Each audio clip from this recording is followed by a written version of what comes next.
Le sujet d'actualité et les plateformes pour en parler sont pris d'assaut en Côte d'Ivoire. L'immigration clandestine a une fois de plus réuni autour d'un colloque à Abidjan autorités politiques, ONG, sociétés civiles, dignitaires religieux et anciens candidats à l'immigration. Et il s'est agi au cours de cette rencontre d'aborder le phénomène de l'immigration clandestine, en faire le diagnostic et proposer des solutions. Aussi visé, c'est d'une part de ne pas laisser uniquement, je dirais, les réalités tristes des politiques migratoires ou des flux migratoires à nos politiques, de aussi nous s'approprier de notre destin, de nos solutions et de proposer des solutions pragmatiques en accompagnant l'État, en accompagnant aussi l'administration publique sur des réflexions de politique migratoire et des solutions pragmatiques pour résorber un petit peu cette idée que l'Europe c'est l'Eldorado et faire des propositions en tant que partenaire privé ou tous les acteurs de bonne volonté. La traversée du désert tue également.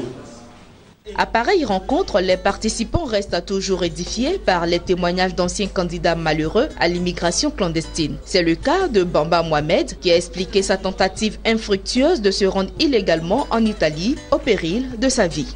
J'ai vécu de multiples difficultés qui sont liées à les braquages, les abandons sur le désert durant un certain nombre de jours, je dirais bien 21 jours que j'en ai vécu et d'autres sont tombés malades.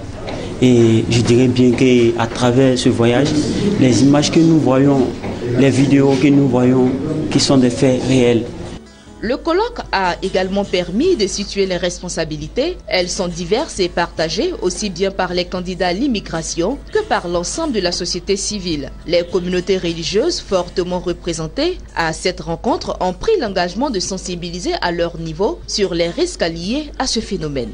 Et nous savons que nous perdons beaucoup de nos bras valides dans les océans, au Sahel et dans bien d'autres endroits pour aller à la recherche d'un mieux-être.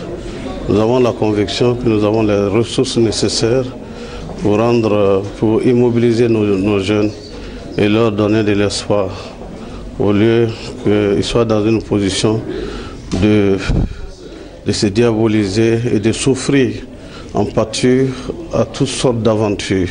Pour les religieux qui occupent 85% de la scène ivoirienne au niveau de la population, parler de jeunesse d'immigration clandestine, nous supposons certainement qu'il y a forcément des chrétiens. Partant de là, nous nous impliquons. Et nous nous sommes dit que oui, nous sommes des pôles ou bien des leaders d'influence. Nous influençons certainement nos populations. Nous sommes écoutés en longueur de journée, tous les cultes ou hebdomadaires par des milliers de personnes. Nous sommes sur les réseaux sociaux et donc nos voix sont prépondérantes. Ce colloque sur l'immigration clandestine a été organisé par le cabinet international PKD World, spécialisé en conseil juridique. Le cabinet PKD entend perpétuer ce genre de colloque hors des frontières ivoiriennes.